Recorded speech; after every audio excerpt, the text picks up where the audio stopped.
welcome back to EDH Deck Building. I am your host, Demo, and I got my second deck tech from Battle for Baldur's Gate here. It is Alaundo the Seer. 2 green and a blue human shaman 3/5. Tap, draw a card, then exile a card from your hand and put a number of time counters on it equal to its mana value. It gains. When the last time counter is removed from this card, if it's exiled, you may cast it without paying its mana cost. If you cast a creature spell this way, it gains haste until end of turn. Then remove a time counter from each other card you own in exile. So, very long, complicated ability that requires a little bit of dissection. When I first saw this commander, I wasn't super excited about it because I thought, okay, we're just doing another commander that's suspending cards.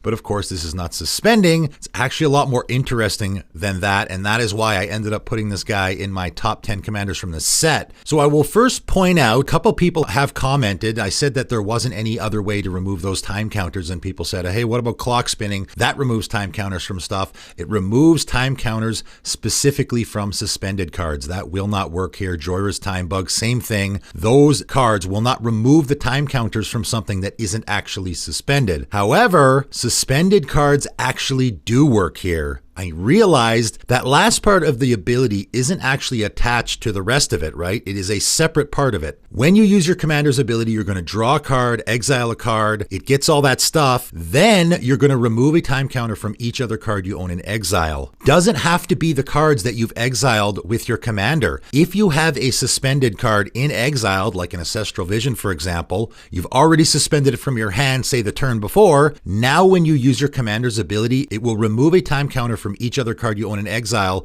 which means the cards you've exiled with your commander and also your suspended cards as well. Any card that you have in exile at any time that has time counters on it, Alaundo will remove those counters. So suspended cards do work here, which I think makes this guy really interesting. So I did a combination of that in the deck. I put a whole bunch of great suspend cards in this deck, like Gaia's Will and Crashing Footfalls. These are cards that we can suspend for 1 mana and then very quickly get those time counters off to get the effect. I even put Inspiring Refrain in this deck, which typically I think is a terrible, almost unplayable card for blue sorcery. Draw 2 cards, exile Inspiring Refrain with 3 time counters on it, and it has suspend 3, 2, and a blue. So paying 3 mana to draw 2 cards is terrible. After you draw the 2 cards, you will exile it, and in 3 turns, you'll get 2 cards again, and that's okay if you can actually get there. However, with this commander, I think this is actually a playable card because we'll be able to remove those time counters a lot faster, right? Every time we tap our commander's ability,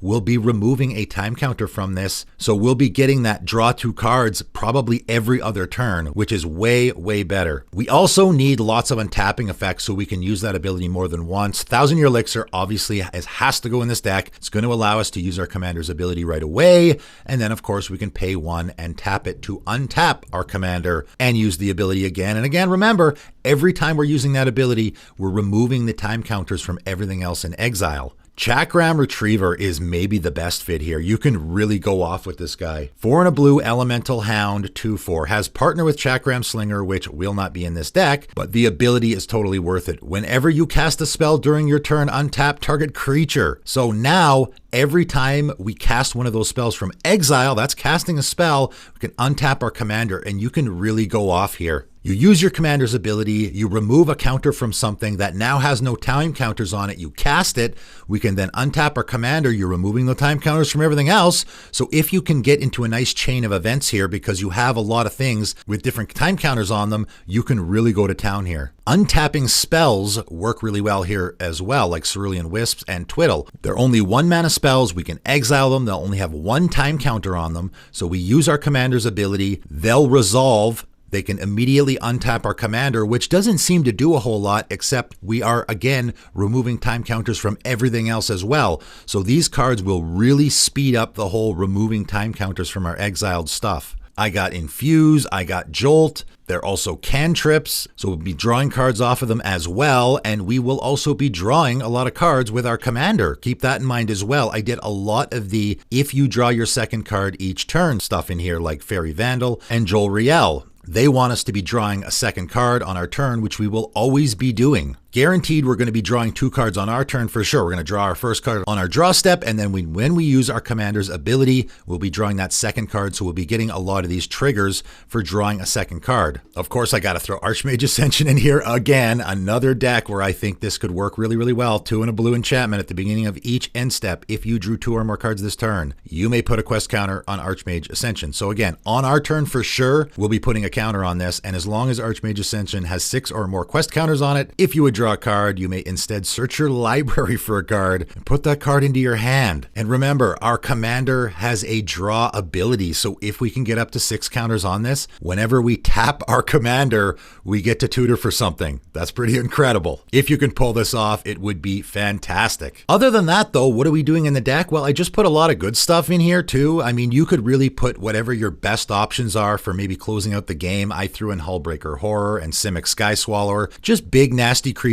We can exile these early in the game, and then slowly as the game goes on, we're tapping our commander, we're removing those time counters, we're eventually going to get these guys out for free. They're essentially going to be the win cons in the deck, of course Deep Sea Kraken as well. It's got the suspend, so it fits what we're doing. It's also a 6/6 unblockable creature, and whenever an opponent plays a spell, if it's suspended, you remove a time counter from it, so this guy can come out really quick as well. I also have a little bit more of the untapping theme. I got Mercfiend Legion here. I got Arcanus the Omnipotent, right? I thought, okay, well, obviously we want to be untapping our commander, maybe even our other creatures. Mercfiend Legion will untap all green and or blue creatures we control during each other player's untap step. And Arcanus seems like a great creature to be untapping. Obviously, you can tap it to draw 3 cards. So any of the untapping things that we already have in the deck, we can use on creatures like Arcanus as well. So I did throw a few other creatures like that in the deck. Really, really interesting commander. Again, I wasn't super impressed with it the first time I saw it. But again, one of those commanders that the more you think about it, the more the ideas start to come to the surface. Even though you're not suspending cards, suspend cards actually do work here. The untapping theme works really good here. The I draw my second card each turn theme works really, really good here. So really interesting deck I put together here. The deck list for it is in the description below. If you want to check it out, feel free. That is it for today, and thanks for tuning in.